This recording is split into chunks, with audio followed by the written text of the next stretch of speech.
Good morning, afternoon, and evening, everyone. Welcome to the Double Gameweek 28 pod of the FPL Wire. I'm your host, Zoph, and I'm joined by my co-hosts, Late Riser and Pras. Same score for us this weekend, Pras. 81 for you, 77 for me without hits. How was the game week? Pretty good. I mean, it was one of those weeks where everyone's players did well. So it came down to whether your third defender did well or not, or if you wildcarded, good players like Foden and Watkins out. So, or no, maybe not Watkins, but Saka or Foden out. Why does Watkins not... Okay, because people kept Watkins. Fair enough, yeah. Yeah. What about you, LR? Green Arrow. After With a negative 8. With a -8 after a string of reds, it felt nice to not have a little bit of a pain-free weekend. Enjoy the football, except for the result. But I'd say that just losing 3-1 to City was a little bit of a win. Pras and me both were expecting worse anyway. Yeah, And I expected to do that because, again, I think deep block is what Ten Hag does well, right? As we saw against Liverpool as well. And I think first half, you guys actually gave them a game. Second half, I don't know if they adjusted things tactically, but there was no opportunities at all. The second half was a complete annihilation. I mean, the quality of subs that we had to bring on, and I thought the substitutions were quite poor anyway. I mean, your only outball in Rashford, you're subbing him off for Anthony. That means you're pretty much going to be sitting back and soak up pressure nonstop without having any opportunity for an outball. So, yeah, that was the issue. But I'm having fun. There's a little bit of a change in that I've noticed is that I'm much less detached to the rank and having to do well in the game now that I'm quite behind, right? So it's a lot more fun, loosey-goosey, pressure-free football in the sense that expectations are lower. So, I think it's somehow taken up the fun quotient in the game for me. That's good to hear. Yeah. Picking up the name Late Riser. Let's hope for it. No expectation. Let's just chill and have fun. We I'm here expect. for We expect. You don't. you guys are sitting in the top 50K at the moment, dealing with that pressure. I'm here for the banter, for the football. That's about it. Disappointing that Jackson, Werner, and Nunes all three scored and you own none of them, though. You need to get at least something on that. It's all right, man. I got Ollie Watkins. I could not have taken more pain there. Fair enough. Lot to cover today, obviously doubles, and we'll talk about chip strategy in the second half of the pod. But first half, you're going to focus on what's in front of us with the doubles. Go ahead, Ella. Before we discuss strategy, I hear you've been refreshing your NBA skill of late. My what skill? NBA. Chelsea are linked. Todd is linked with the coach for a basketball team. He's a really good coach, though. We've been playing basketball pretty much from the start of the season, right? It's not football. The way we get Man United as well. Yeah. And we were just chatting on the Discord, right? And like, obviously, this is there's a United Chelsea rivalry, if you have to call it, on the pod. And I was telling the guys on the Discord that the best thing about Man United's season is Chelsea. Yeah, we're taking points of all the guys who don't want to win the league, right? So it's a strong mid-table rivalry. Yeah. And we kept Ten Hag in the job also with giving about 4 XG at Old Trafford. He's going to stay in the job until we hire people above him at the moment. That's how things are going to go. Right. Cool. Let's get started with our sponsor plug. As always, all the stats, and there are a lot of stats and comparison tables that the boys have pulled today for today's podcast. So watch out for them. All of that you see are from the Fantasy Football Scout members area.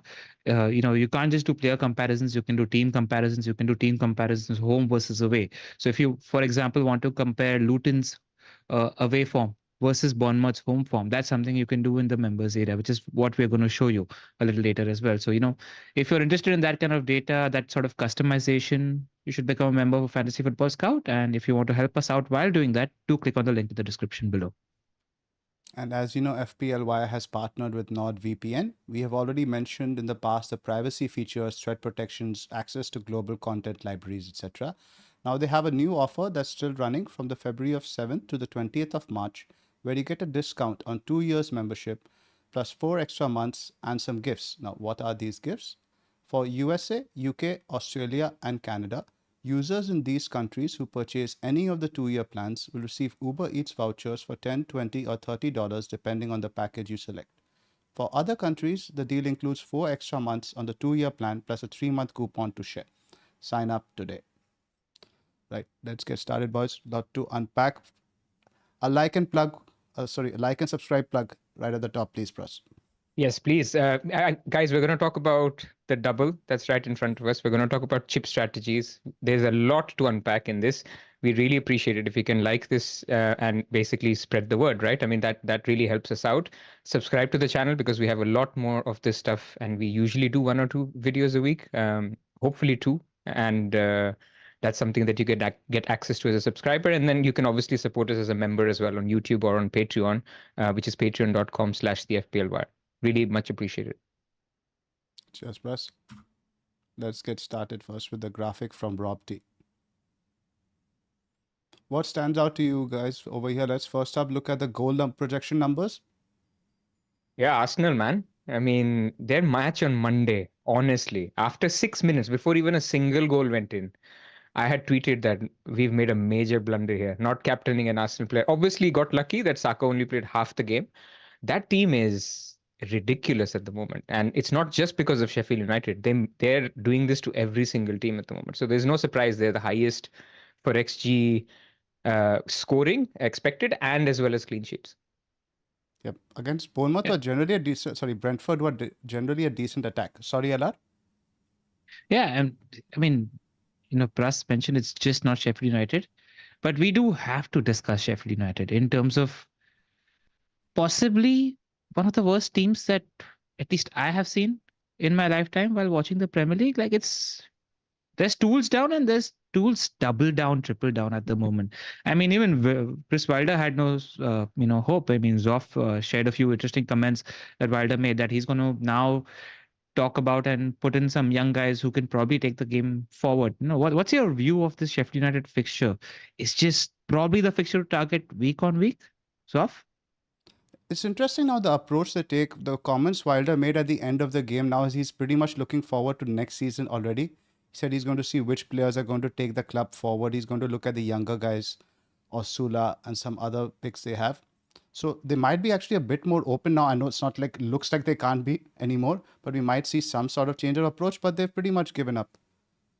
Yeah. Just a quick check. I'm getting an error over here. I just want to check with the chat if everything's just running a bit smooth. Let's just give the chat a second to catch up. I want to fix the error right at the top over here. What error? Was sound error something you're No, hearing? it's saying there's an encoding overload, so they might be dropping frames. I just want to check with the chat real quick. Put a thumbs up, chat, if it's all okay.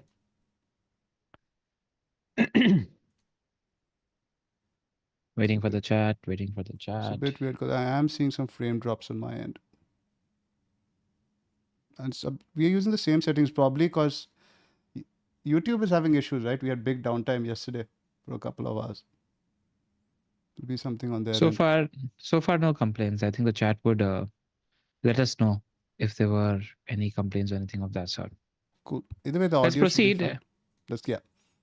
You guys tell me, what do you think about Sheffield?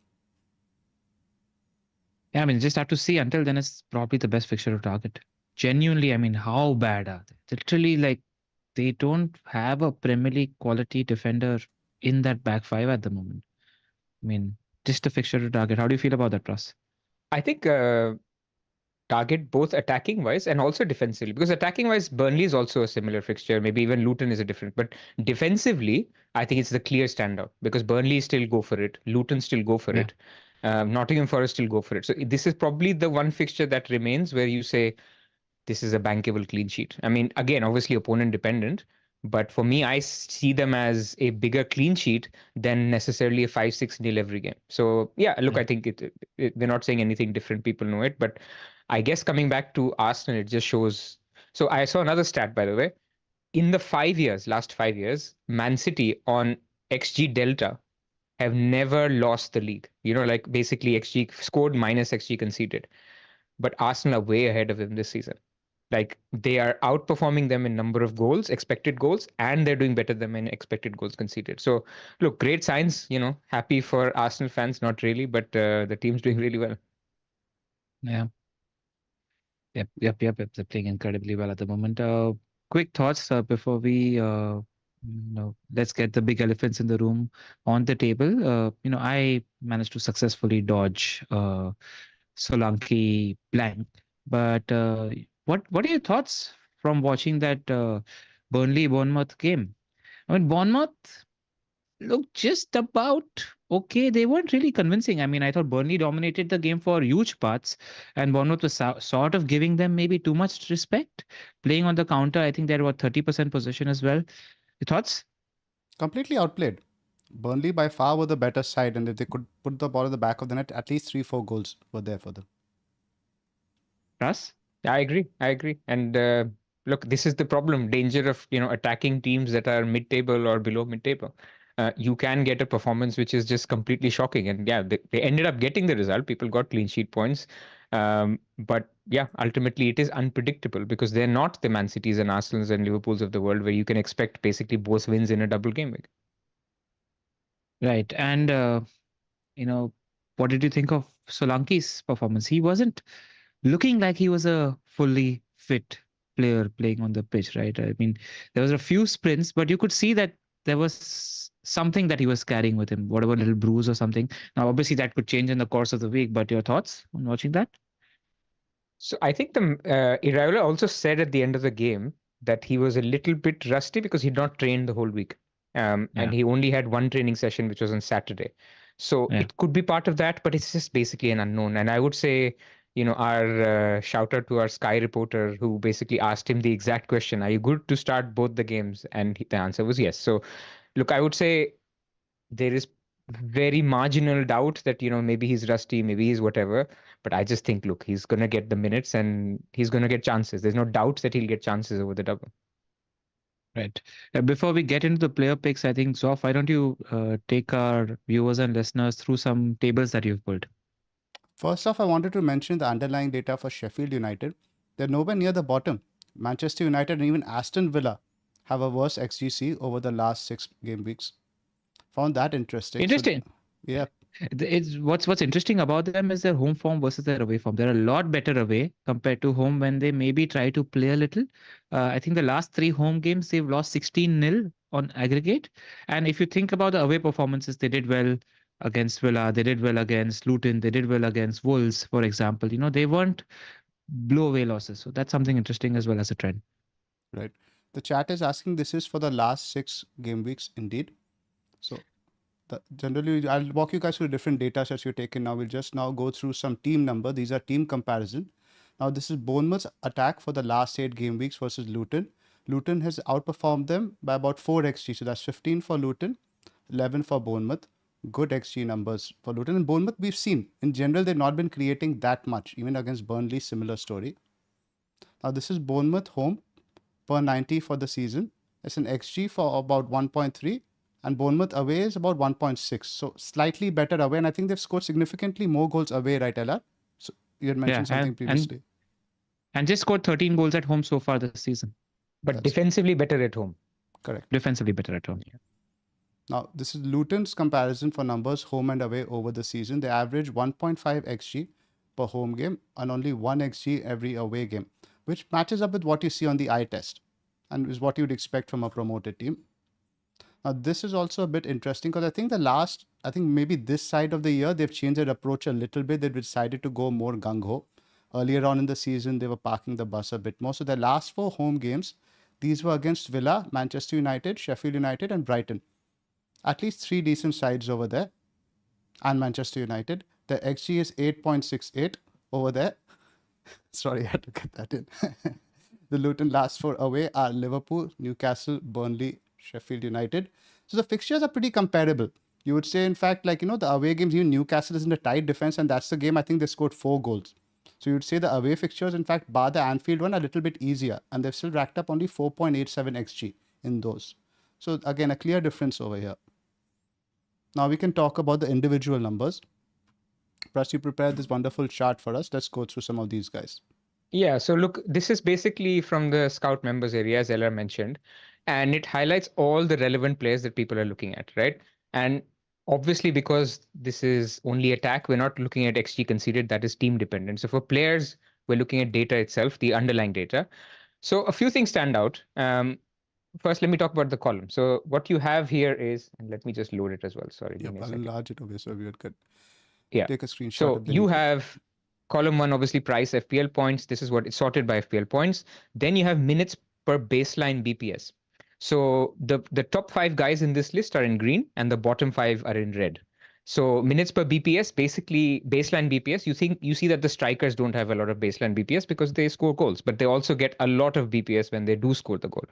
So the people who are good for baseline BPS usually are your midfielders, chance creators. So you have a few names that come out here. Neto stands out. So basically there's a stat that out of the 6 clean sheets they've kept, Neto has got bonus in 5 of them. The second one is basically Doughty. Again, chance creation. The guy is, if there is a world in which Luton keep a clean sheet, even if they don't, the guy gets bonus. You saw in the last game, he got a bonus just out of 1 assist, right? So then you have Ross Barkley, really good for bonus. If he's involved in any goal,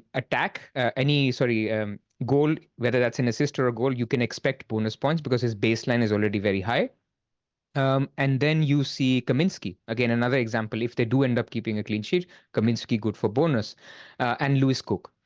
The people who are really bad, I talked about the strikers, so Morrison, Solanke, Adebayo, Kluivert. So a lot of people are looking at midfielders. So unless Kluivert is getting an attacking return, don't expect a lot of bonus from him. And even then, you wouldn't expect, for example, if it's an assist, that he's in the bonus. So that is one column.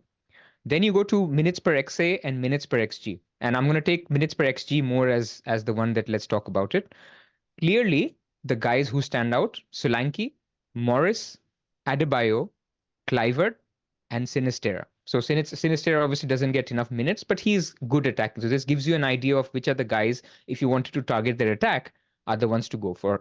I don't need to spend time on Morris and Solanke. Clearly, those are the two top guys. They're both on penalties. And if you wanted to pick one from each, those are the two. But then you come down to the next best, right? And the next best, assuming Adebayo's injured, is Kluivert. Kluivert is getting 1 xG in 355 minutes. So to put that into context, if he plays 4 games and he plays every single minute of those 4 games, he gets 1 goal. So that's your reference point in terms of the players you're targeting. This comes back to what LR was saying, that against Burnley, against other teams, you can just have a guy, you can have him attacker, he does absolutely nothing because it's Bournemouth, it's not Man City. So keep that in mind when people are looking at midfield transfers or even striker transfers. Apart from Solanke and Morris, you're hoping to get lucky because a player that you sell, people are looking to sell Foden, maybe they're looking to sell another player. Their minutes per 90 is, even if they play half the minutes, is more, they will create more XG than the guy you will get instead. So that's something to think about. And then obviously penalties and minutes in the other columns, don't need to talk about that. Have a look at that in terms of what you're getting for the whole season. And the only two guys that are on pens are Morris and Solanke. So that was basically this table created from the Scout members area. LR, your observations? Just, before we dive into the players, because it's quite interesting to talk about it, it's interesting to talk about what we're expecting from the games. It's just in general. Like, let's talk about Bournemouth versus Sheffield United. Even though Bournemouth might not be in the best of forms, they might not be playing in 4th gear, 5th gear. 3rd gear might be enough for a team like Sheffield United, at least. So you're expecting chances in the game just by virtue of them playing against Sheffield United, which is the worst team to play in the league as things stand at the moment, unless it changes, right? And secondly, if you're talking about Luton, now Luton are 4 points. It's a very interesting thing because Luton are 4 points away from getting into the non-relegation spot. Like, they have to go. They're really, every game is a cup final for them in the true sense. That motivation isn't there for Burnley and Sheffield United as much as it's there for Luton because they're knocking on the door now. I think they see that they can get out of the zone. So I'm personally expecting, by nature of how Luton tend to play, the Bournemouth-Luton game to be very open. So I'm expecting chances for both attackers, for both sets of attackers. So from a Bournemouth perspective, even though they might not be in the best of form, chances are there for goals because the opponent in the first game and because of the attacking nature of the opposition in the second game, which I'm expecting to be open game. Correct. Now, defensively, the fixtures look good on paper, but I do think both the sides will score because their games, again, both the teams will look like they can win. It's not an Arsenal or a Liverpool they're playing. I think even like Sheffield United, he has indicated now they have to have a go. There's pretty much nothing they have to do. Whether they'll be successful at it is another matter. But again, I see most people piling into the Bournemouth defenders, and I'm not that into it because, again, the most upside guy, Senesi, now is gone.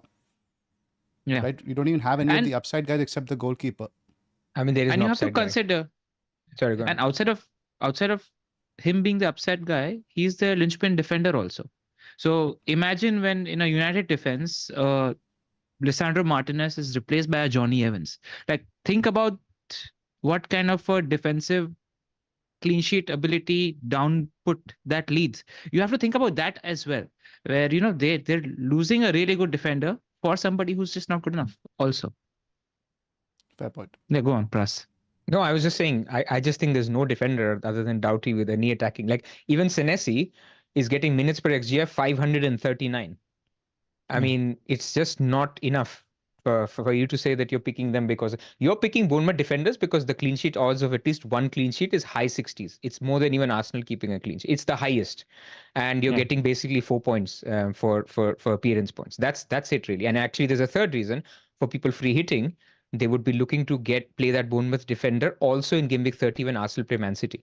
So you're basically getting 3 prime fixtures, which is home to Sheffield United, home to Luton, home to Everton in 28 and 30, and they just fit well. And that's the only reason they're doing it. And home Palace in 31 as well. So it's a decent bet if you're on the free hit. If you're on the free hit 29, wildcard 34, 35 strategy, Bournemouth a decent hold until you end up wildcard with a chance to have a double in 34 as well. So that's the longer term view for something like that. Correct. Yeah. So who are the assets to get from Bournemouth now in each position? Now, we already identified Neto. I like Neto more than Kaminsky. Obviously, free hit strategy dependent, but in defense, is Zabarni. And Kirkes. Kirkes, Those I are read, two I think picks. there's some rotation. Could you walk us through what Schofield said, Pras? I think he had mentioned something about Kirkes, that I don't You're remember asking me exactly. to be an expert in Bournemouth. I'm not. There is a guy, I think Mempham, Mepham. who Mepham is is a centre back. yeah, whatever. He if he comes back, then Kirkes would not play. Look, I think long story short, we are not experts in Bournemouth, but read Schofield's thread. I think what he's saying is Kirkes is not a long-term pick. The only long-term pick is Zabarni because he's played every single minute so far this season.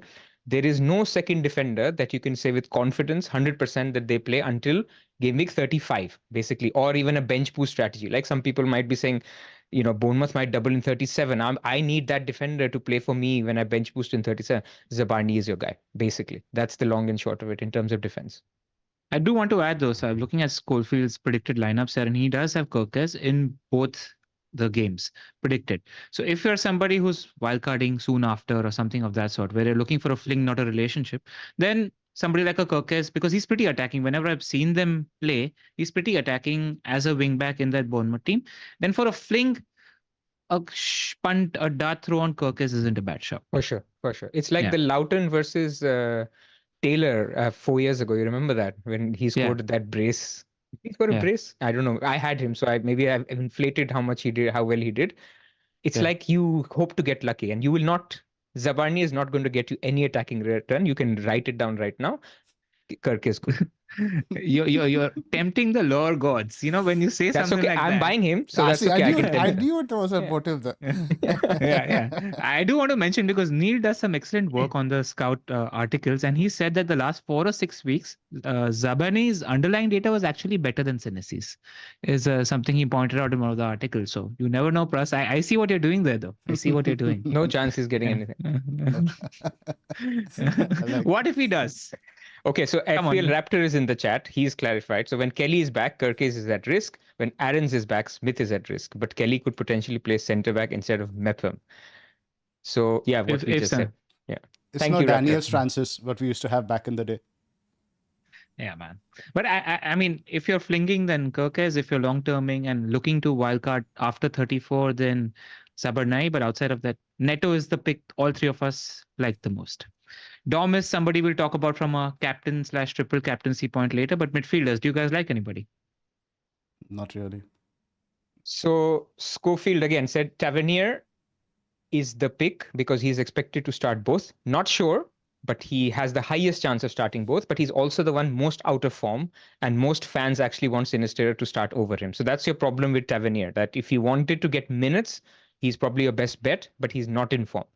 Then you have basically Clivert, who's the other guy, who will play number 10, but there is a good chance that he only plays one of the two. And even if he starts, you're getting 60 minutes. He's not played a single game where he's played more than 70 minutes.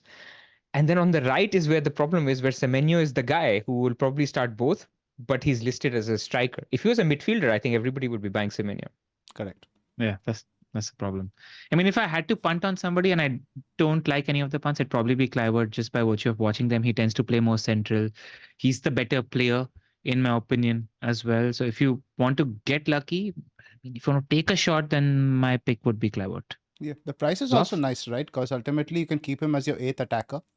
It frees up money if you're not going. Because ultimately, guys who are loading up on Bournemouth are mostly guys who are not free hitting in 29. So they're looking a little bit longer term. It opens up money for the likes of Salah, etc. in 30, 31. So there's a longer play there. I had considered that, to be honest. I mean, more on chip strategy later, but I just think Garnacho is right there, right? I mean, you're using a transfer, but you will still have to use another transfer to take Clivert up to a Garnacho, who will likely double in 34 for people who are free hitting in 29. So therefore, I just said leave it and get the defender instead. But I like that idea. You could get Clivert, and that could afford you a Salah structure coming out of Gameweek 29. Right. Move on to Luton. Anything more from Bournemouth? No. Well, let's just discuss Dom Solanke. And while we're discussing we Bournemouth discussed only. captaincy and triple captaincy as well, right? Triple captaincy. I mean, captaincy, right? You're either captaining Dom or you're the 10% that maybe wants to, take a chance on attacking Luton and you're going for Morris. But the question is triple captaincy, Pras. Now, this is a strategic question. If somebody out here has a free hit and a bench boost left and is saving that for 34 and 37, are there opportunities outside of 28 for somebody to use the triple captaincy chip? I mean, there's one double that will happen, that could happen, especially if Chelsea win their FA Cup, which will happen in 35 or 36. That could be against Brighton or it could be against Spurs. For So Chelsea. you could, well, for Chelsea, correct. So you could have a Cole Palmer triple captaincy if you wanted. You could have a Heung-min Son if that happens to be Spurs, but they are not easy fixtures, right? They're not fixtures that you can say, okay, I'm going to bank it. It's not as easy as this. But it's Son, it's not Solanke, or it's Palmer, who's, I would say, better as an FPL pick than Solanke. But my point is, and by the way, for those aficionados who like single game weeks, there's some nice high upside games coming up. Like Saka has to play Luton at home, Salah has to play Sheffield United at home, Haaland has to play Sheffield United at home. So there are some very good, tasty single game week fixtures also coming up. Man City have already played Sheffield United. I remember There is Alvarez scored in that. either Sheffield United or Luton. Game week Must be 33. Luton, Which one is it? Yeah, Luton. So there are these three basically for me as an attacking fixture. They're interchangeable. That you can target, but double just wins, man. I mean, look at again my chart. Minutes per XGI for Solanke is 146, right? So you're basically saying if he plays 180 minutes, you're getting one attacking return, and likely is going to be a goal because his minutes per XG is 150. So you're getting one goal. Let's give him 2 bonus for that, 6 and 4 points for appearances. That's 10 points. That's what Haaland got in his famous triple captaincy week. So people chase 30, 40 pointers, but in terms of a base case, I think 10, 15 pointer from a triple cap is not bad. So I would say, unless you want to sort of completely throw the dice and try, hope to get a 6, just go Solanke triple captaincy. Zoph? I'm looking at the one that fixture that Pras suggested is in 36, West Ham Tottenham. And again, now people say that triple captaincy doesn't really matter. And again, today, what are you gaining on the field? You're pretty much gaining another, because I think Dom's year is going to be what, 180? 200. Yeah. Close to 200 with some triple caps thrown in. So you're basically gaining one more Dom on the field. I mean, I think there are better opportunities there potentially. Again, chip strategy dependent. If 34, 37, you do have chips planned, like the Pras mentioned, we have the Planet FPL projections up here. Chelsea's double would be West Ham, Tottenham. Spurs would be Liverpool, Chelsea. And West Ham, Tottenham is a good double for Chelsea at home. For Palmer. But you see, this may or may not happen. It may not happen. Right? That's the thing. Chelsea could lose against Leicester in the FA Cup and it's all gone. Or, the fixtures are arranged in a way that it's not Spurs who they meet. But anyway, you know this. And you're just taking a chance. Now, for people who don't have a bench boost left or a free hit left, or they were using their free hit in Game Week 29 for whatever reason, you have 2 weeks, 2 clear weeks, 100% where there'll be a double. So you could think about, because in Game Week 37, all the big teams will double.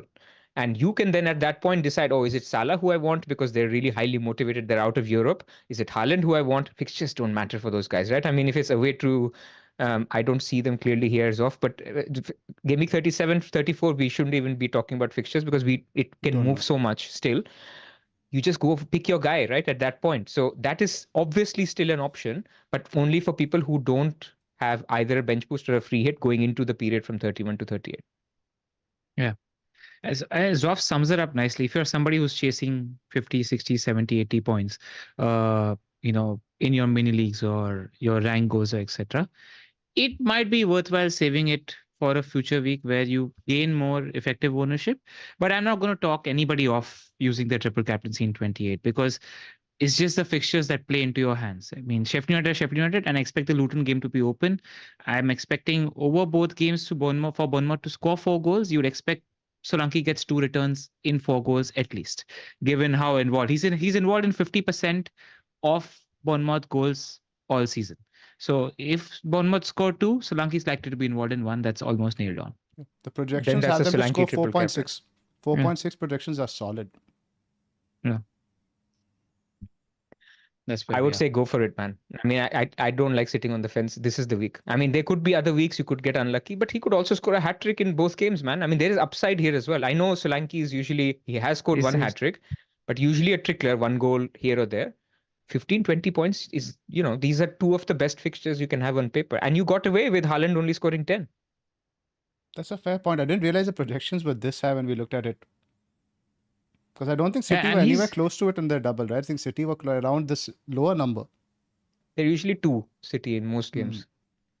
And he's got high XGI games in him. Newcastle away, he had 2.24 XGI. Fulham away, he had 0.97 XGI. Tottenham away, he had 0.84 XGI. Fulham home, he has 1.0 XGI. So there are games in which he clocks 1 XGI. That's decent enough to maybe chance or get 2 returns in these games. And these are the fixtures that enable that. So yeah, man, there is definite ceiling. People might not realize there is a ceiling to this one also. And that's outside pens, right? I mean, he's definitely... There's a chance you get a pen as well. All season. Yeah. They didn't get any last season as well. So there's something happening there. But with all tricky wingers they have, is quite surprising, right? Yeah. Luton. Right. So, well, I just wanted to end it with saying people are looking at Cook or Adam Smith or, don't go there. Just pick Kluivert then in that case. So I know we talked about Kluivert already. There's minutes risk, but then you don't get a DM, man. I mean, Sheffield United, Bournemouth and Luton at home. Get a proper attacker if you want to. He's not Douglas Luiz, is he, LR? While we're on this conversation, here's some trivia for you guys. Who has the second highest number of double-digit hauls this season after Salah? I read this somewhere, but now I can't remember it. Pras, you want to take a guess? The hint is the kind of players we're talking about. Son? No, we're talking about DMs right now. It's a DM. Oh, Rodri. Don't say Luis. Rodri. Yes. Rodri. I read this on the Rodri has the second highest number of double-digit hauls this season.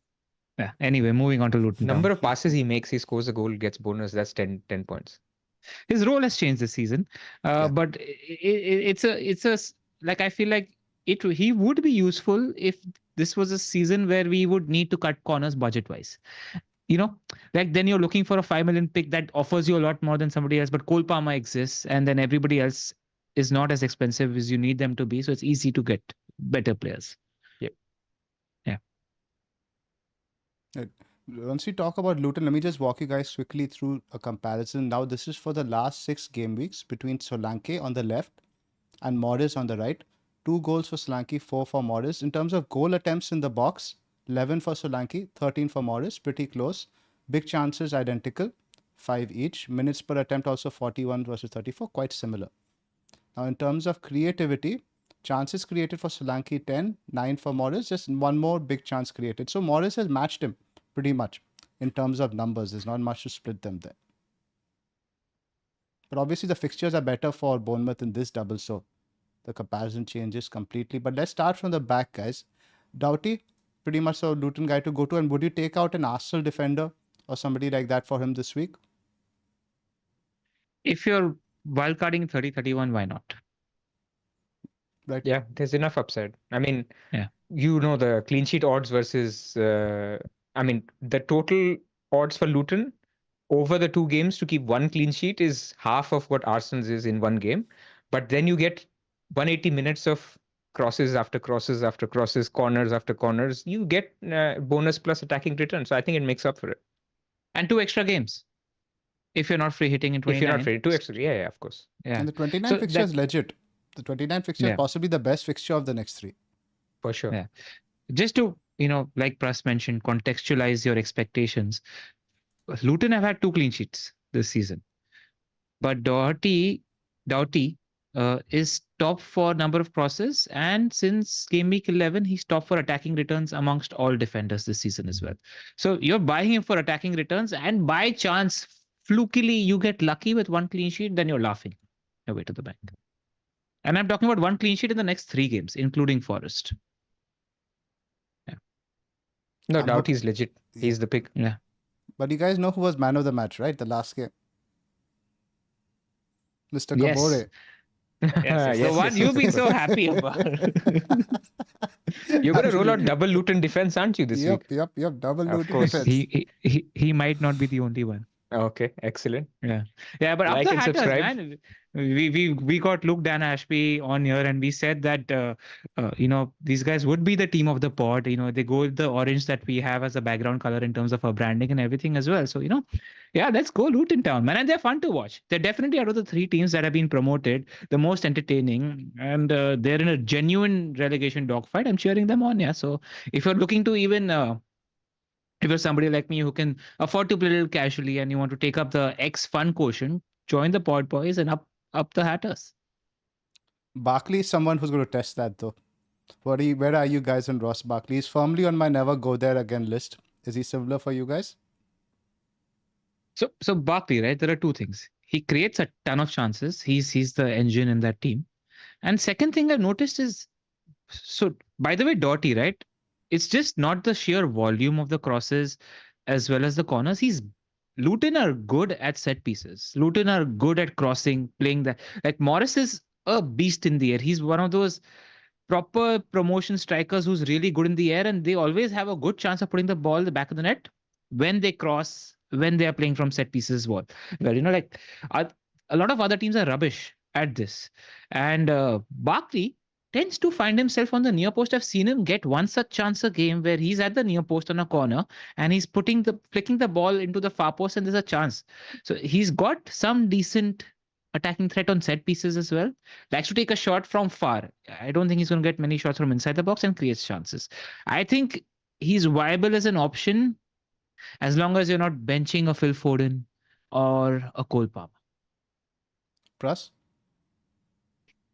I think you have to, right? So LR said the thing in the end. I mean, people who are looking to get Barkley instead of a Phil Foden or somebody like that or a Palmer, which I don't think, I can't justify it. I mean, Foden is, we'll talk about Man City in more detail, but he's basically doing too well. And I know we were going to sell him last week, and yeah, things changed, man. I mean, he's just more involved in front of the goal than De Bruyne or Alvarez. Don't say we, speak about you. I'm a Phil Foden believer. I know. Yeah.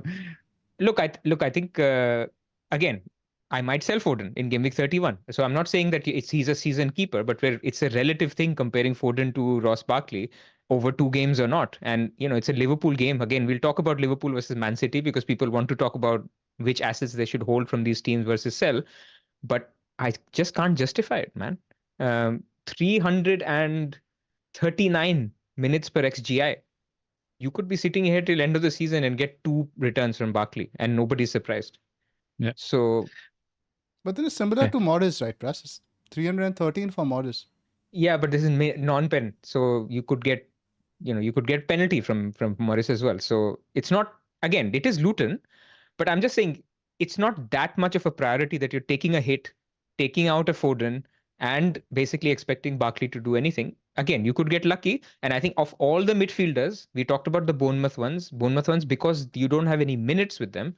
Maybe Barkley is the better one out of them. But my answer is none of them in terms of midfielders. I'd agree with that.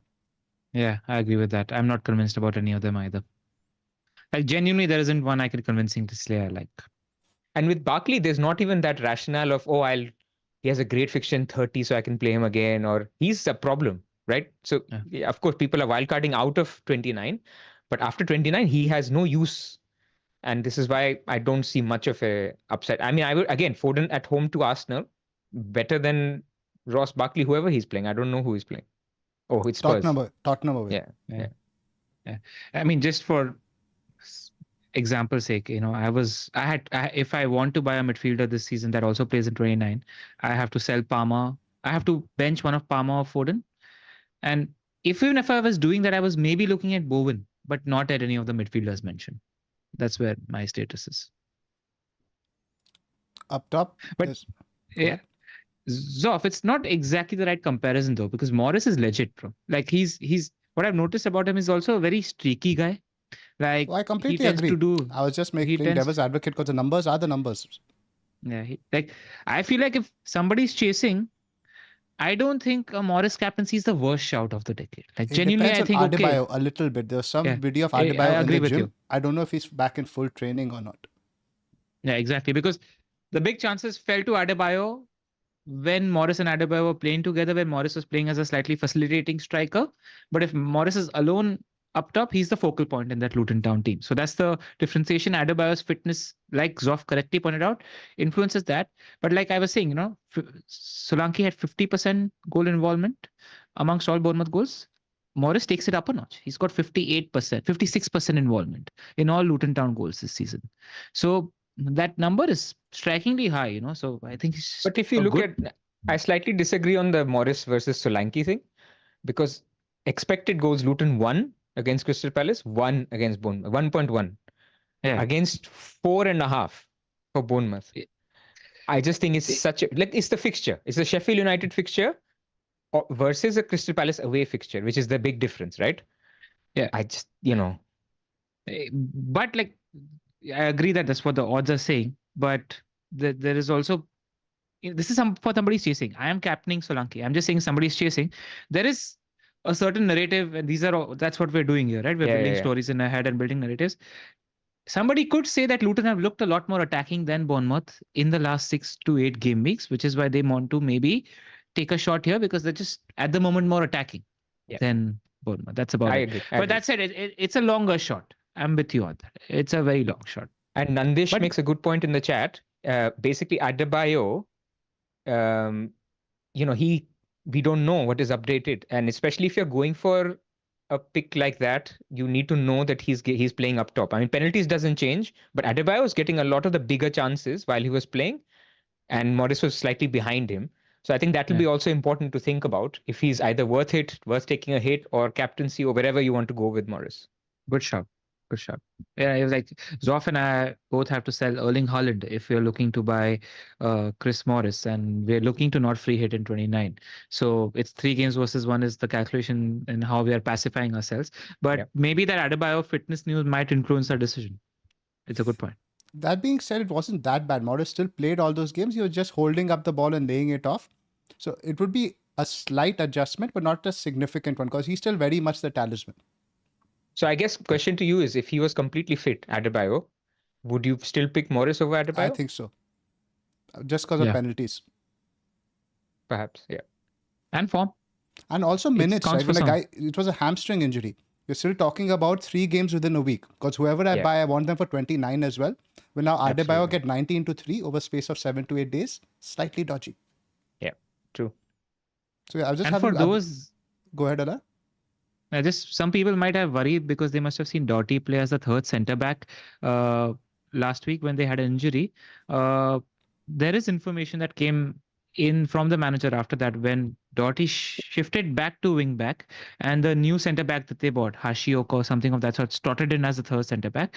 In general, they played a lot better. I mean, Luton Town, if you guys saw the match, destroyed Aston Villa in the second half of the game. They were legit. Like, they absolutely destroyed Aston Villa in the second half of the game. in the second half. Yeah.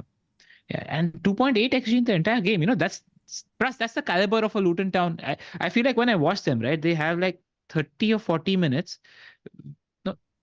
as a phase where there's non-stop pressure on the opposition, no matter who the opposition is. Like, they'll have this clutch 30-minute period in the game.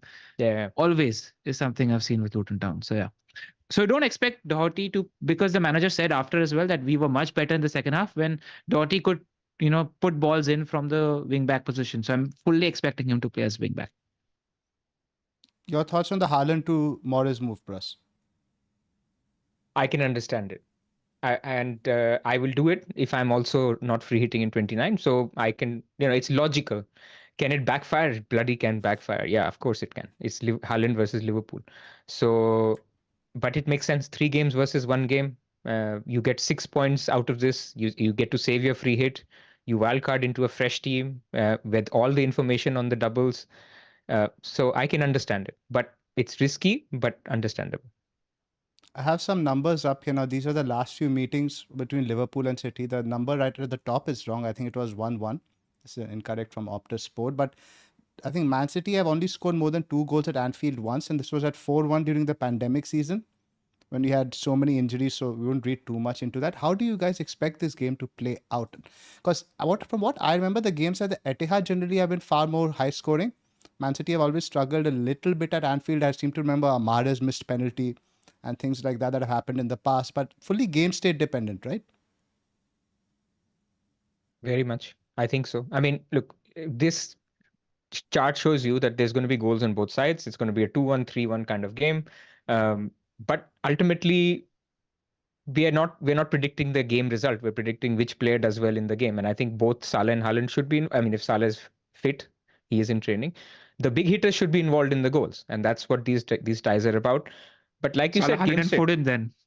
Yeah, exactly. Well, but game state, like you said, if Man City score first, Liverpool have to go for it. So then that could open up a 3-goal for Man City, and Liverpool score a couple or 3-3, whatever. It can be anything if there's an early goal, especially for Man City. If it's could it be a 0-0, 1-1? That's less likely to see compared to the Arsenal fixture which they have in Game Week 30. Correct. Because the Liverpool defense, Alad, is still not a tight defense, right? No. Like when you're looking at this chart, like that one point I wanted to make was exactly what you said.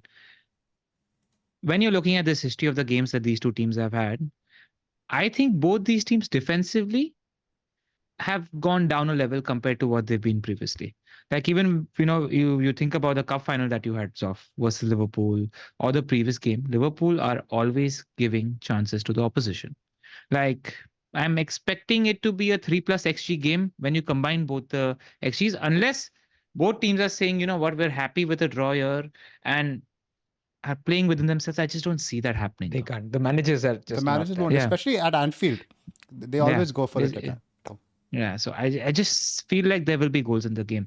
Like I would never have problems owning attackers from either team when they face each other. Defenders, I would. There's some rumors about Kelleher's injury, but I think he is in training. Either way, we'll have a Europa League game tomorrow, so we will have some news on that. Yeah, I don't think that's BS, to be honest. And just a larger point I want to make. We had a few people asking about this on the Discord as well. I think at this point in the season, it's about time you stop using the price change websites, because we have midweek football happening. Transfers are more and more precious, and all the value that you had to gain from a team value standpoint has happened in the first 25, 26 game weeks of the season. Now you just have 12 game weeks to go. The difference of 0.1 could come maybe on your wildcard and maybe 1 or 2 other game weeks. You don't really have a 0.1 deficit when you're making transfers almost every game week. So more time passes, the value of team value sort of diminishes. So now information over value is my advice to you guys. Agree. People are panicking on their bench boosts, on thinking, how can I afford that bench? I can understand it. But yeah, absolutely right. That incremental value of that 0.1 you save now is diminishing very fast. Yeah, because people are selling Haaland now. What if Watkins gets injured tomorrow? So many things can happen, right? Indeed. Midweek football is happening every week now, right? Until the end of the season. And for big players, this is the business end of the midweek football also. Everyone's playing strong lineups. Exactly.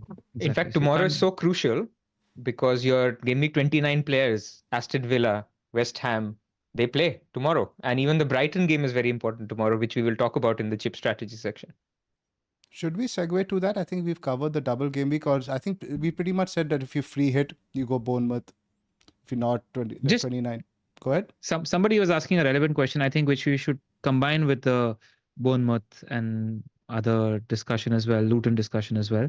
Let's say you're consider two options: if you're free hitting in 29 and if you're not free hitting in 29. Are there players you would buy right now? Like somebody was asking about a Barkley versus a Bowen comparison. Like I think all three of us would prefer a Bowen to a Barkley at this point if you're not free hitting in 29. Even like that's.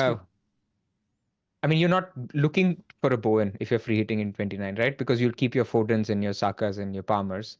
So it's only a question of people who are saving the free hit in 29 or not free hitting in 29. Do they pick a Barkley who has 3 games versus Bowen who has 2 games? I think it's close, but I would say Bowen home to Burnley, man. Yeah, home to Burnley and then also home to Villa. Good fixtures, both of them. And then it's Newcastle in 30, also a good fixture. Tottenham in 31, decent. So you have good games there still, irrespective of doubles, etc. And consider the players you're selling, man. Like people who sold Foden got punished. I've sold Saka in the past, I've got punished. Like consider selling good assets as a thing to note in your head as well. Right. Let's talk chip strategy, guys. Okay. Let's do it. So, Pras, you want to take the lead on this one? Look, there's three approaches, right? This coming blank is almost forcing people to use a chip. Now, first we'll talk about, by the way, people with all chips, and then obviously somebody comes in the comments says, what about me? I don't have a free hit or wildcard. But let's first talk about people who have most of their chips left. You are almost forced, because of how bad Game Week 29 is, to use a chip. And there's 3 ways you can use a chip. You can wildcard today. and basically get a team that helps you navigate it. So you get a bunch of Bournemouth players, a couple of Luton players, some Spurs players, Villa players. So you're okay, set up for 29, don't need to use a free hit, and then you free hit later down the line, let's say game week 34. So wildcard 28, free hit 34. The second use of the chip is using a free hit next week, which is basically for teams that are nicely set up now. They don't want to lose good players. They don't want to lose team value in good players. They're set up well to buy back everyone who they want to buy after the blank. So if you can get to a team which has, Salah, Haaland, Saka, Palmer, Foden, Son, actually you can't afford all of them, but Foden and Son we'll talk about. Then you don't need to you don't need to worry about any chip. You just free hit in game week 29 and you go out. And then there's a third strategy, which is the popular dead end strategy, where you've got 6 players, let's say 6 or 7 players, and you're thinking of saying, look, I'm going to take a hit for a couple of Luton players. I'm going to take a hit next week to get Tony and maybe another Spurs guy, and then I'm done. And then I'm okay for game week 29. I'll put out 9, 10 players, and then I'll wildcard out of it.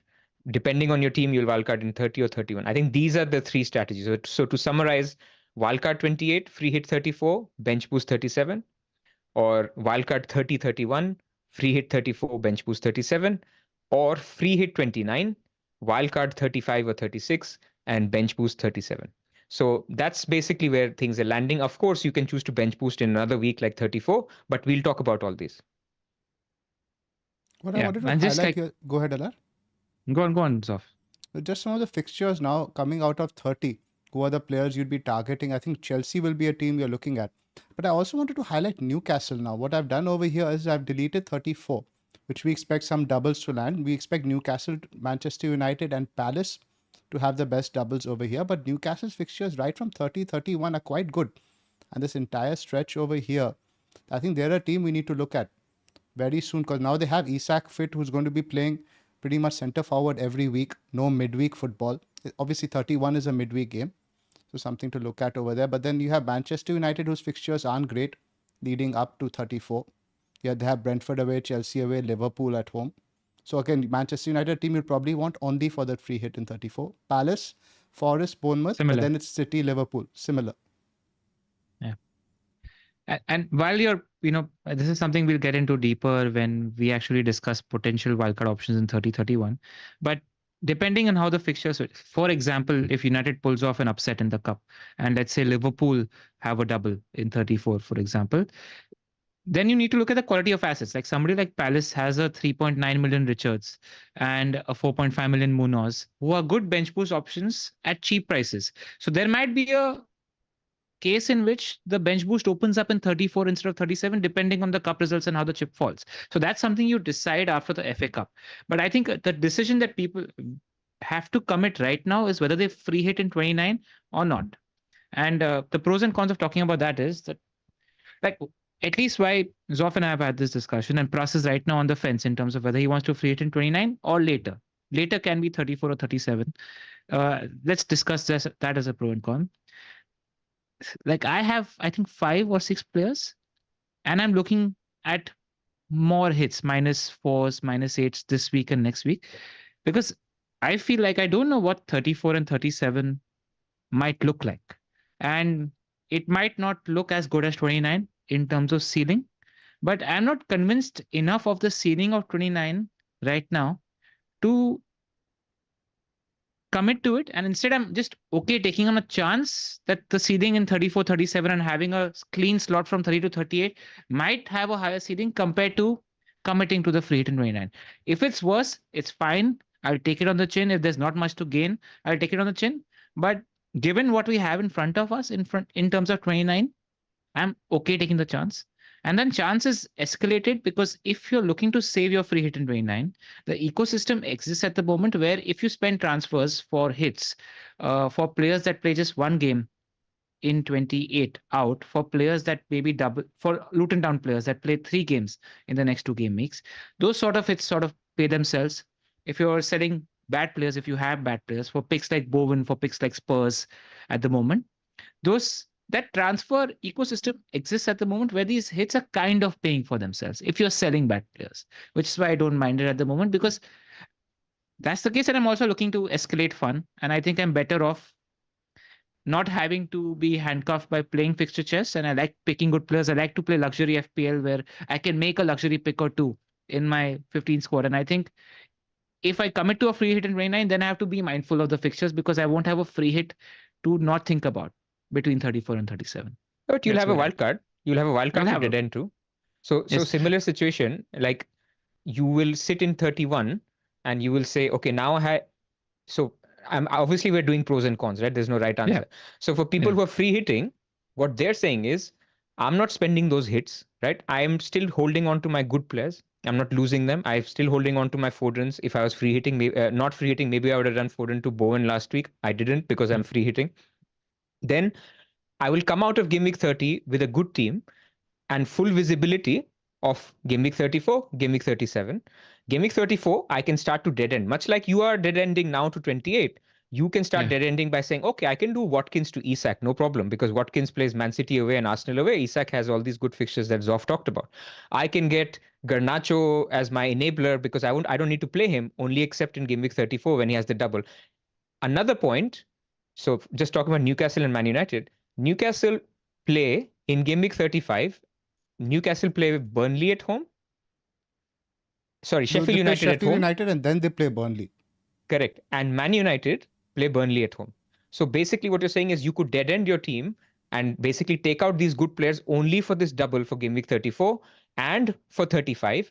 I wildcard in game week 37, take out this rubbish from Man United and Newcastle, and I bench boost. Basically, my upside week won't be the free hit week like yours will be in 34. It'll be that game week 37 where I'm just picking 15 players from a menu and saying these are the 15 I want to bench boost with.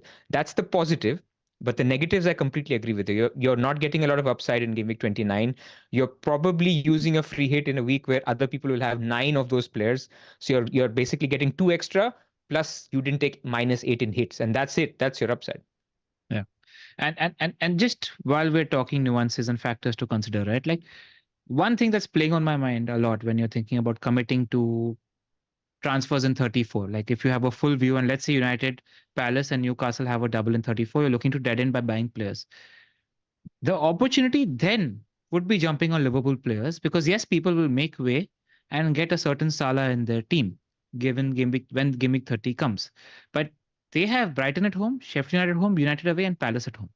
Like these are money games. Like if I can get 2 extra Liverpool players on the field in such a situation, I don't mind checking that sort. It's your qualitative and quantitative analysis, because I feel like 3 top teams with great assets, Liverpool, Arsenal, and Man City, like you sort of need to weigh the pros and cons of that as well. Like Right. like as a manager, I would back myself to pick the better Liverpool players and hope that they do better than people thinking about Newcastle and United at that time. Yeah. I mean, to be clear, I mean, if we can talk about the various parts, I think people need to think about as they're looking at the chip strategy. It's quite clear if your team is poor at the moment and you don't want it long term, then and you're not well set up for game week 29, wildcard now. Right? Because it's a legitimate strategy. This wildcard now, you'll be able to navigate things and you'll have a free hit later to deal with it. If your team is reasonably well set up for 29 and you can wildcard out of it, perfectly fine. But basically, some teams are not. Like I was up until last week, until Richarlison got injured, Pau Torres didn't start. I was looking to dead end as well. But there has to be this tipping point where you say, okay, if I have to take a -8 this week, I have to take a -8 next week, and then I'm putting out 10 players. What if one of them gets injured in the Europa League leading up to game week 29? What if there's rotation? Then you're basically on your knees sitting in game week 30 with a really terrible team and having basically left 20 points on the table because you took so many hits. So it's so team dependent. Whereas now, if I think about my path in the alternative view, if I can get to a team by game week 31, which has Haaland, Solanke, Palmer, Saka, Foden, Salah, or even a Son and a Salah, and the only sacrifice is Watkins is going to an Isak, I still have my double Arsenal defense, then I think again for my team, and this is all team specific, then I'm okay because that's still a good team with all the big players that I would like to hit by game week 31. Yeah. And fair points. That's the weighing that our listeners need to make, and have a look at your team, have a look at the fixtures, see the teams and fixtures that you want to target. And the picture just becomes a lot more clearer post game week 30 Yep. or post game week 29 even. Yeah, I want to talk about the fixture swings also because you see 31. Right at the bottom are teams you're going to be heavily invested on. Villa and Tottenham. And that's why Prasa also wanted to pick your brain on 30 versus 31 for the wild card. And I think these two teams' fixtures play a big part. And also Arsenal, Man City being that week. Correct. I think if your team allows it and if you can stretch it out, I think game week 31 wildcard makes more sense. And I'll talk about a couple of reasons. So number one, you said Spurs play Luton at home in game week 30. If you're tripled up on Spurs, you don't want to lose them, right? Even though you could argue you could keep Son for a longer period, but still. Sun's then fixtures also toughen up, right? Because 31 you have West Ham, they're right at the bottom, Forest. Then Newcastle, I guess, is again, is actually not a bad hold if you're planning to dead end into 34 because these fixtures are good and then it gets really tricky towards the later So you end sell of your the season. Spurs assets in 33 for doublers. That's about it. Correct. You could do that. But again, I don't think other than Son, you need anyone 31 and beyond. You could argue Richarlison maybe, but I don't think there's other better midfielders or defenders that you can target. So then Villa, I think Villa's fixtures really toughen up. And Villa has been a team actually, we're talking about Watkins' numbers, his potential. Fixtures has played a big part in this because Villa's fixtures in the first 8 game weeks weren't great. We all got Villa after game week 8 wildcard, and they have been great until game week 30. Now is when they actually have to play all the big boys. They're all left. And this is why we targeted Villa because they had easy fixtures for a long period of time. So Villa will play Man City away, Arsenal away, Chelsea. The Bournemouth game which you've removed here, that's game week 34. So that could be the only opportunity where you would say, I definitely have to have Watkins. Of course, Brentford at home is fine as well. So another reason, Villa and Spurs, that you can just basically wait it out in wildcard in 31. I think another neat one is people like Chelsea. you who are doing Chelsea you could get, but Chelsea are playing Burnley at home in 30. No, I'm saying if somebody like, in addition to Villa and Spurs who have a good fixture in 30, Chelsea are also playing Burnley at home. So you can hold on to those players and they're a strong fixture for your Chelsea assets in game week 30 as well. Absolutely. 31 fixture is better. Is better. But what I mean is Chelsea would be a long-term hold anyway, I think, because they would be the team that would also double in 37. So anyone wildcarding in 31 will have probably double or triple Chelsea. Yeah. So then you come to this Haaland, Salah, hokey cokey. Basically, which is, again, if risk appetite allows, a lot of people are doing Haaland to Morris this week. So you'll have a bunch of money for a premium. Then you play your Morris in game week 30. In game week 31, you play Morris in game week 29. In game week 30, you bench Morris. You don't go Morris back to Haaland. You go Bowen or you go somebody else up to Salah because Salah has the better fixture in game week 30, which is Brighton at home. Possibly the best captain, but again, Son has Luton at home as well. But he's better than Haaland.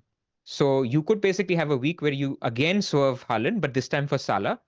Because not many people will have Salah by game week 30. Most people will try to get Salah by game week 31, at least in my path, if I free hit. That's another opportunity to wildcard in 31. And in wildcard 31, you get Haaland, Salah, everybody who you want, basically. And Darwin, man. I mean, you post 30, you need to look at... Go ahead. Post 30, just look at the ecosystem based on what fixtures have come up in 34, 36, 37. And you will know at that time, like what you want, what to chase. The path will look a lot more clearer. That's all. Correct. Zoph, you were saying? I was just saying Darwin also is going to be a big factor. I think in 31, if I lose Watkins, I think Eladio sent me the fixtures now for the forwards. I just want to highlight that. I'm so glad, Zoph. You're a convert. Fixtures, man. I play fixtures. Now you're talking about the fixtures over there, like, for the guys over here, Watkins, like you mentioned, Brentford, Arsenal. And Darwin is not here on this one. I'll go back to the previous one. I have it in front of me. Brighton home, Sheffield United home, United away, Palace home. Palace and then Fulham after all the doubles, etc., etc. And again, I think Europa League, he doesn't really give a shit over there. He can bench Darwin over there. In his cameo, do you want to guess how much XGI did he clock in 30 minutes? XGI, 1.2? 0.71 as a sub when he came on. That was a late sub, that too. Yeah, that's Darwin for you. I mean, this is why a lot of people, when every time I tweet, we're going to be selling Watkins, people are like, no, I will never sell Watkins. When he plays Man City away and Darwin plays Sheffield United at home, people will switch. Yeah, man. I'm reminded of especially when I was watching MOTD on Sunday, when he won the goal of the month for that chip against Venera. Like, why do you have to remind me of what happened then? Jeez. Anyway, By the way, I If wanted you to guys, shout out that chart that you had before, Zoph. I know you said it's from Planet FPL, but the website is actually fpl.team. So Correct. actually, it's a good tool if people want to go on fpl.team. You enter your FPL ID, then you go down and you basically click on Planet FPL projections, and basically you get then, in terms of how when you forward look your team, you get all these fixtures that are basically the base case at the moment. Again, caveat: things change. Once Manchester United beat Liverpool, everything will change in the FA Cup. So this is as the picture is right now. right, we tried being as elaborate as possible in our free hit discussion, and we hope that helps you with the decision. And in return, to help us, our views to likes ratio is still very poor on this podcast. So, click the like button, help us out. It helps get the word out. Subscribe. There's nothing you pay to just click those two buttons. It helps us get out. And we had promised that once we hit 30K subscribers, which we're about 750, 800 away from, we'll all come on the pod in Indian. In Indian, not naked. I think they could have been Indian. Indian. That's only you, Indian. Pras. Oh, please, didn't please, tell let's not nothing. go there. I mean, Okay. the chat is full of Pras fans, yeah. Literally Pras fans. Today also, like, we were People are getting upset they're not images. getting notifications. Yeah, man, for Pras. What's happening, Pras? We I- get I was notifications just- on Discord, so join the Discord. Oh yeah, you never know what Yeah. you might see over there. Yeah, man. Some people But want no, to like, ask. we might have. Let's keep it light for a second before we dive into more focus again. Oh, do we But have like, to? we were discussing, we're getting a new banner done for our YouTube channel and our Twitter channels, right? So Pras sent some beautiful pictures. Like today I was just looking at them and I was like, this guy bloody looks 22, man. Like, how do you look so young, Pras? I It's am 22. What do you incredible. mean? Yeah, exactly, man. Like the youth on the face. No wonder there are so many fans. Yeah, it's incredible. What a beautiful. Like Zoph and Pras and I are obviously in a WhatsApp group. Randomly, Pras shares exactly this table that you see on the screen right now, and I was just like so happy to know that I'm podding with Pras, and I was like, Pras, you're just such a beautiful man. It's nice to see. We're privileged people, Zoph. Very Enough. Bhabiji I got a think good we one. can move on. Yeah. But thank you. We can move on. Let's talk about people without wildcard or free hit, because those guys are also in the chat. If you don't have a free hit, I think you're fine. Like, you just need to balance out. Don't go gung ho on Luton, but you just need to balance out good players, right? And good players, good teams. So that's Villa and Spurs. So if you're covering your triple Villa, triple Spurs, maybe getting a couple of Luton, you're 8. Maybe get a Bowen, that's 9. That's good enough. You'll have to sacrifice somewhere, and then you wildcard out of it. So you could basically also go a little bit heavier on Luton and then wildcard it all out. If you don't have a wildcard left, then I think it's a little trickier to go through this period. And I would almost then recommend to free hit in this week, in game week 29, because you don't want to, because you don't have a wildcard to bail you out. You just basically hang on to really good players, your double City attack, your triple Arsenal, your Palmers, and don't lose them for 29, just free hit and then navigate. That would be my recommended strategy. But again, it's very team dependent. Like if your team is in decent shape, Luton is a good buy right now. If your Bournemouth are also decent, follow through. But the assets are only the two forwards that we like, the keepers and Doughty. Like there's no other great asset that you need to sort of contaminate your team with right now. Yeah. And in terms of buys, Bowen. And if you've not tripled up on Spurs, I don't think that's going to getting more Spurs players is going to cause you harm because they're a decent hold till 34 irrespective. Anything more we want to talk about from this game week before we move on to our bus teams? Yeah, I think just there are a few points that we have talked. We'll quickly just do the talking points from each game. Yep. Let's start with you guys. Finally, an early kickoff. The last 2 weekends haven't felt the same. That's actually the last weekend for a while with a full program, right? Because the 3 p.m. games, again. First kickoff wasn't great. Yeah. Garnacho is going to be somebody that's going to be important for people who are looking to dead end in 34 if United likely have a double in 34. But until then, and Everton are going to be in conversation, I reckon, on the 30-31 wildcard. But outside of that, not much to talk about right now. Correct. Just very unlucky, by the way, Everton. I think they had how many XG? 3 XG or something of that sort. They've been underperforming massively all season in terms of their finishing, man. They need to get a striker who can finish his meal. Fulham have had I think around Everton are 46 XG. Fulham are 36, but Fulham have scored 12 more goals than Everton. numbers are there. But I think this is going to be a tough game for you guys. Everton away have been doing quite well this season. We'll concede for sure. I mean, the data says so. Palace Luton will be interesting. Now, I think the last game they weren't really as of attacking as you would have expected. I think this game Glasner will definitely be on the front foot a lot more. And some interesting FPL assets, like if you think about just the shape that Palace are forming into, they've got cheap, like ultra cheap centre backs at 3.9. You've got an attacking wing back who scored 5 goals last season. Shout out to Ivan, FPL Roycer, who has him on his wildcard. He's going to be interesting. And then once Olise is back fit, right, they play like a 3-4-2-1. So Eze and Olise as the two guys behind the striker are just tailor-made for that role. So interesting FPL picks are going to emerge in this shape for the future. Move on to Arsenal Brentford. I think we did enough Arsenal praise. Let's talk a little bit about Brentford. Boomer was spotted in training. So if you're punting on somebody like a Wissa next week, think about that. But what do you guys think about 3 out of 3 blanks Ivan Toney?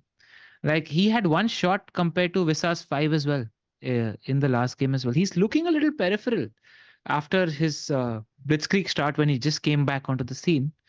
Like, I was thinking I'll definitely want him in 29. No, Toney versus Muniz from Fulham is a legit decision, right? Because Fulham in game week 30 have Sheffield United. Toney has Manchester United, which is at Brentford. Again, you could joke all you want, but obviously it's a better fixture for Fulham. And Fulham have really gone under the radar, I think, FPL-wise this season. They're doing good things, decent position in the table, scoring goals at home.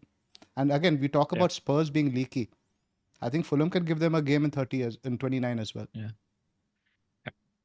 Yeah. And I want to shout out Regs, boy. He had more shots than Toney in this game. He had 3 shots inside the box, and there was another chance where the ball could have fallen to him, and it would have been another big chance.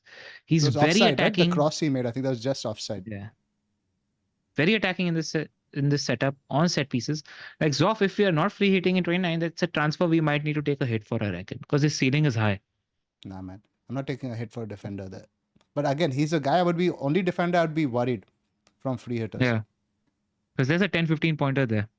Potential is there. But again, Burnley, they're good for a goal. They're good for a goal. We always think so. And I think eventually the XG will catch up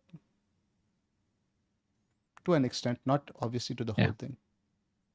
Speaking of XG, Brighton, big game tomorrow. And I think they're pretty much now, until they go out of Europe, all their assets are a hard avoid. Yep. Yeah, but actually in chip strategy, we didn't talk about this. It's a very nuanced point which Ben Krellin made and also James from Planet FPL. But just to explain why tomorrow's game is very important for chip strategy. Basically, if Brighton go deep in Europe, their fixture against Chelsea, which has been rearranged, cannot fit in game week 35 or 36, basically that middle period between 34 and 37, because they would still be in Europe. And so if they are still in Europe, that fixture then goes into game week 37, and that Arsenal-Chelsea fixture comes to game week 34. And if Arsenal-Chelsea comes to game week 34, the Arsenal-Wolves fixture, which currently is being projected in 34, will not happen in that week, which means Bournemouth-Wolves will happen instead, which means Bournemouth would have a double in game week 34. So to summarize, if Brighton do well, if they win against Roma, then it is possible that Bournemouth get the double in 34. And if they lose, then it's possible that Bournemouth get a game in 37. Why is Bournemouth important? Because people who are free hitting in game week 29, they are doubling up or tripling up on Bournemouth to dead end to game week 34. So if you already have triple doublers and you're going to add, 3 Man United, 2 Newcastle, then you actually have a very good, and then you have Haaland and Salah and Saka or Son as your 3 others. It's actually a very good team in 34 compared to if Bournemouth didn't double. So this is why this Brighton game is just from a indirect basis very important for chip strategy. Pras, one quick question I wanted to ask you now. Man City progress in the FA Cup, and they can't double in 34, right? They can't. Nobody who progresses to the semi-final can double in the But then they have 2 doubles 30. to arrange technically? No, only one. They have 1. Okay, so the problem is only with Chelsea. Only Chelsea have 2. Right. Got it. Now, Liverpool, Man City, again we've covered. Bournemouth, Sheffield, Fulham, Wolves. Villa, Tottenham, I think is a fun game. Look at the goal projections here. Almost 4 goals. almost 4 goals. I think everyone will predict 2-2 in this game. Like, this is what even the markets are predicting. Yeah. Yeah. Son got 3 offside goals in the reverse fixture for this game. So I wonder they beat the offside trap this time. My most fun memory of Son from this fixture was when he scored a brace and then he had a broken hand. He was out for 3 months after, so he pretty much played the entire game with a broken wrist. Absolute legend. But what do you think about Maddison? I mean, he's come back and a lot of people went for him on Wildcard and a lot of people may get him on free hit. But listening to Baker and Adam on above average, like they were still saying he's not clicking the same way The numbers in aren't the there. first part Look of at the season. the XG numbers especially have completely dropped off the cliff. He had proper goal threat on the other side of his injury, but now it looks like a much more creative role and he's not been as incisive. Yeah, but it's a fitness thing, right? He's coming from a long-term injury, so the more he plays, the better he gets, kind of situation. I still don't mind him as a pick. I think he's a good pick, sleeper pick in my opinion. Yep. If It's just Richarlison was not better than Foden and Palmer though. Is So a fair. lot of people are sweating on Richarlison because of the comments he made to the Brazilian media. And James of Planet FPL made a good point is because he wants to be called up for Brazil. If he says that he's not available, then they're not going to call him after game week 29. So it's moved to the Brazilian media. He wants to indicate his availability for the national team. Best was Ange when he was asked about this in the press conference. He's like, "I'm not a doctor, mate. I don't write prescriptions." Yeah. And But the good thing he's honest, right? And Yeah. like on Yeah. Friday, he'll probably be honest. And I think the most likely answer is, mate, I already told you it's 2-3 weeks. And now we're 1 week into the 2-3 weeks. So there's nothing else to add. But look, if you see him in training, this guy, how has it come to my whole season has come to Richarlison being fit, determining my chip strategy, because that does get me from 6 to 7 players. But it's just which one then hit, gets Pras. me to- I've seen this. A lot of people say this. It's just one hit. It's not just one hit. It's 4 points plus other issues that I can't put 10. I have to basically get bonus. In captain isolation, players it's instead of still one bonus. hit though. You know what you Adds also need up. to do. You need to zoom out just a little bit and say that once you have Son, Watkins, Ivan Toney, and Jared Bowen in place, okay? If you're looking from covering your bases point of view, once you have these 4 players in place for 29, who are you really fearful of? But that's I not the think- whole thing. That's not the whole thing. That's not the whole picture. But like, yeah, you could get somebody who could get 2 points, but the likelihood of that person getting 6-7 points diminishes if it's not these 4 guys. Like zoom out and focus I'm a little on saying the is- quality. If you are not free hitting and I'm free hitting, and if I just get 10 points more than you, that would still justify a free hit. So I'm not even thinking about game week 29, because the reverse argument is, if I have these players that I've talked about in game week 31, when others will wildcard, who am I afraid of? Absolutely no one. In fact, the only difference between my team and wildcard teams in 31 will be the bench, which they will have to carry till game week 37 to bench boost. Correct. And I don't have to care about, because I'm dead ending. So there's arguments to both where we're all using a chip, and you are saying there's no upside to the free hit, and I'm saying in my team there's no upside to a wild card. Yeah, that's actually there's no clear upside to a wildcard, because most of us who have a bench boost chip are probably going to adjust. Because if you're looking at the 3 of our teams, right, we all have 2 Arsenal players in place. We have Watkins in place. We've got 2 or 3 City in place.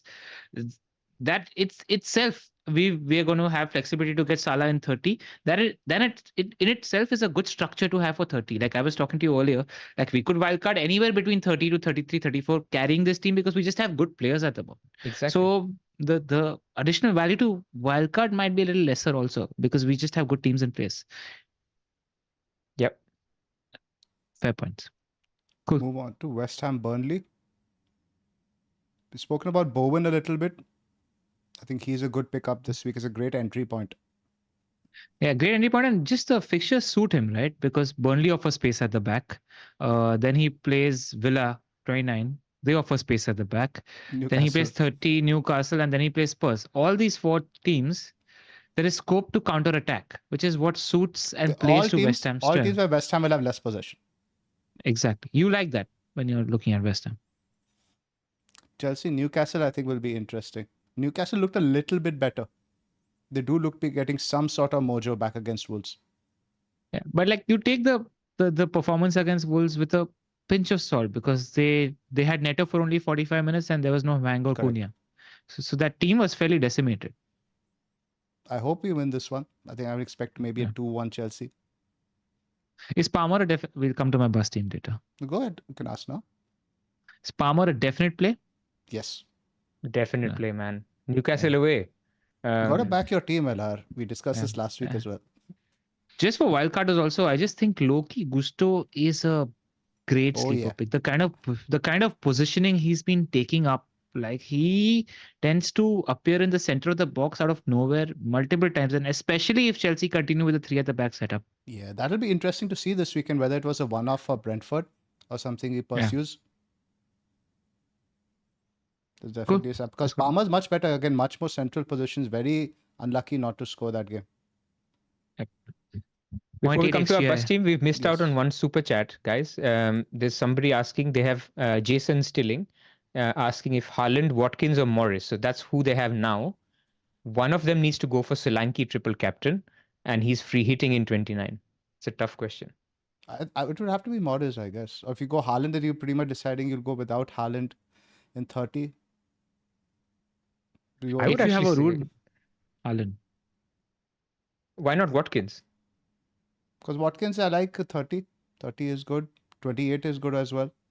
Oh, he's free hitting in 29. It's tricky. It's a tough Tough. one. Because I think Haaland and Watkins are similar in terms of expected points or how well they could do Yeah, but in essentially for 28 Morris and now, 30. if you're free hitting in 29 for Morris, you're getting Bournemouth and Palace, and then you're getting Tottenham. Well, you'll probably transfer out Morris, yeah. Exactly. Yeah, But or I think not this play week him now. Morris is better than Haaland, right? I mean, that's why people are doing it. Yeah, but Yeah. again, depends on wildcard also. I'm guessing if he's holding his wildcard beyond 30, then getting Haaland back, etc., gets very complicated. That's why I think Watkins could be the move. That is still reasonable. But then I wouldn't set Haaland in Okay. that case at all. Right. LR, your tough, bus team? Right. I've got Keller, I've got Doughty, Gabriel, Gusto, Son, Saka, Palmer, Foden. Best player in the world, Phil Foden. So nice to hear Pep say that finally. A question, by the way, do you buy it when Pep exaggerates his praise for certain player? I know he meant it, but the drama around it, like when Aguero left City, right, when he was retiring, The whole he's like, "Oh, we're tears. gonna miss him," and Yeah. those tears and all. Like it's, Nah, I don't buy it at all. zero. Like I don't think there's genuine emotion at all. What do you think, Pras? I think, yeah, he just says the word. You become a robot, man. You talk Yeah. you talk to like 4 media outlets after the game. Yeah. You have one pre-game press conference. You have a pre-match press conference. These guys No. are just saying words what Yeah, people but want like to hear. he's also acting, right? He's exaggerating emotion. Like if you see his face, he's got like his head tilted and he's like, "Oh, the best player in the world." Like got a Shah Rukh Khan hand raised thing happening there. I don't know about that. Yeah, don't buy it, Pep. But glad to see you finally recognize Phil's potential. It's so nice that Phil Foden is mainstream now. I love it. We've been chasing that for the last 3 or 4 years. But yeah, Even Darwin is so- mainstream now, man, to a large extent. Yeah. I think people are more Darwin believers now because he started putting the ball in the net.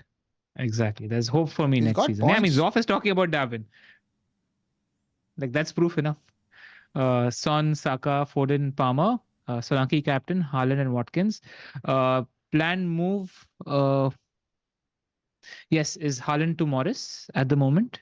And then I want to take your opinion, guys. What do you guys think about Dubravka to Kaminsky? I get an extra fixture this week and next week. And not like Keller or Dubravka have good games this week anyway. And Kelleher might And, be dead by game week 30. From what we heard, Oh, definitely do that. Definitely Yeah, do that. Keller. No, I won't sell Keller. I'll sell Dubravka. Dubravka. What do you think That- you should? Yeah, That's fair enough. because Allison is expected in April. So by 30 until 31, Keller looks fine. No, after the international break, they're all back. That's the news I read today.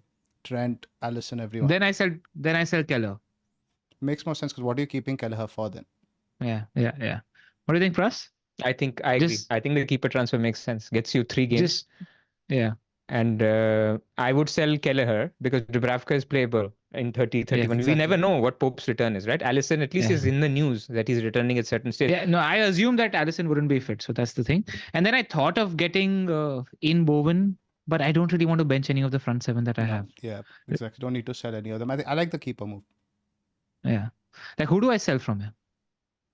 Like, I thought of You maybe already have selling De KDB Bruyne on the for- bench, which is Yeah, quite obscene. I was thinking of selling KDB for Bowen and then benching one of these guys, but I don't have anybody to bench here. Like they're all good picks this week. Absolutely. You'd be benching Foden or something then. Not worth it. Yeah. Pras? It's tough. I don't think you can make an attacking transfer apart from Haaland to Morris, which in itself is a risk. So I think a -4, get your extra player, and keeper is a safe one to get a week before, right? Hopefully. So yeah. Cool. Your team, Pras?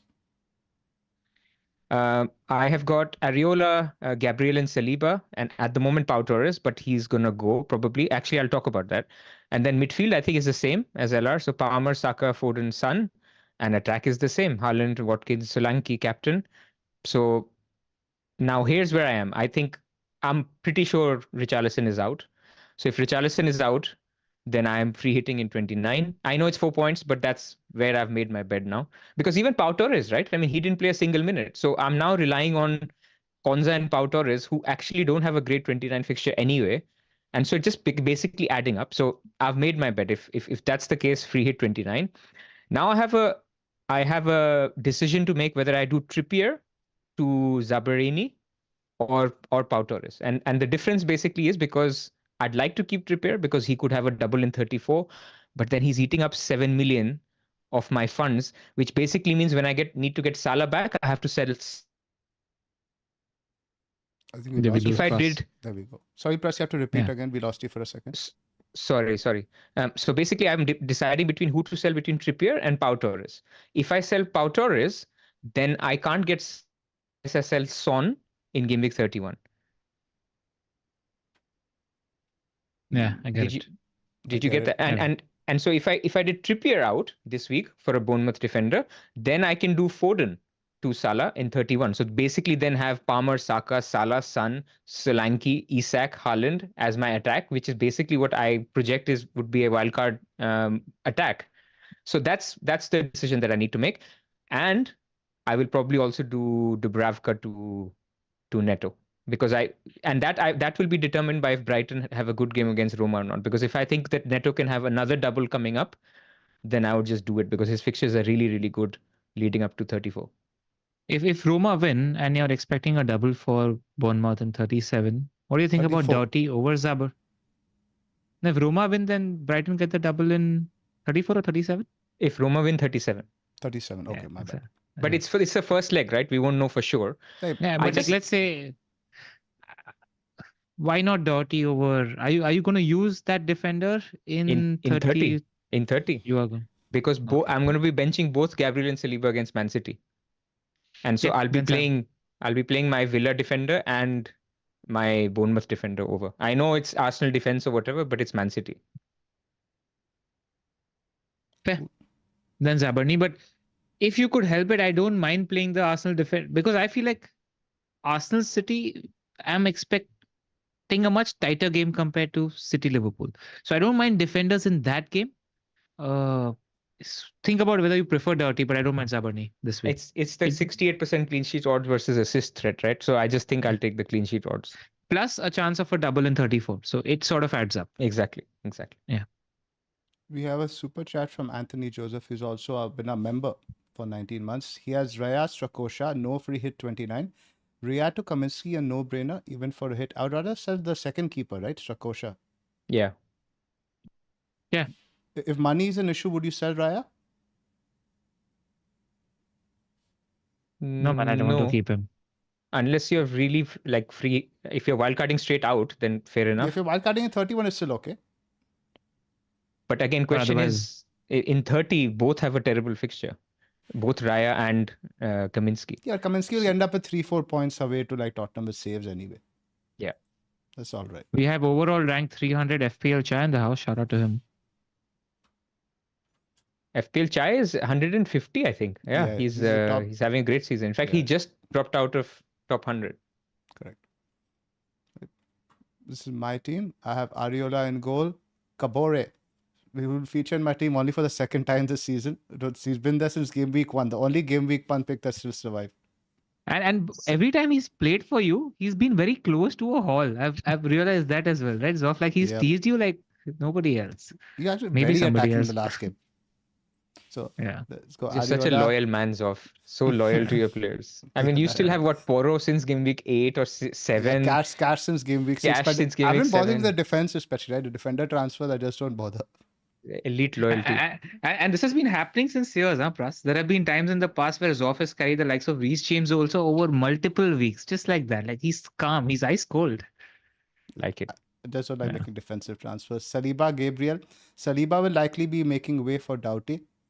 Saka, Son, Foden, Bowen. Solanke captain, Watkins, Haaland. Bench, Cash, Porro, Hechan. So 7 players as it stands for 29, which includes Cash, who may or may not play, but I'm not fast. I'm not expecting more than 1 to 2 points for Villa anyway. Porro should be back. So Haaland to Morris likely move. And the week after, I'll probably do Hechan to Madison. And who was the other? Yeah, Solanke to probably Tony. They'll give me 11, hopefully. Nice. That's the I trajectory. mean, I would count it as 9.2. 9.2, you can even count it as 8, but ultimately most of the main guys. Yeah, I think you're hitting the main guys. Look, I think if I had your team, it's a no-brainer to not free hit in 29. So this is why it's so important when we talk chip strategy. People go, oh, this guy's doing this, so it must make sense. It actually, the only thing that makes sense is what works for your team. Absolutely. Right. Right. Let's wrap up. This is a fun pod. You know, we've not realized it, but we've done an hour 30. It doesn't feel like it. It feels like a 20-minute stomach conversation today. definitely is growling, making all sorts of noises. So I don't feel it.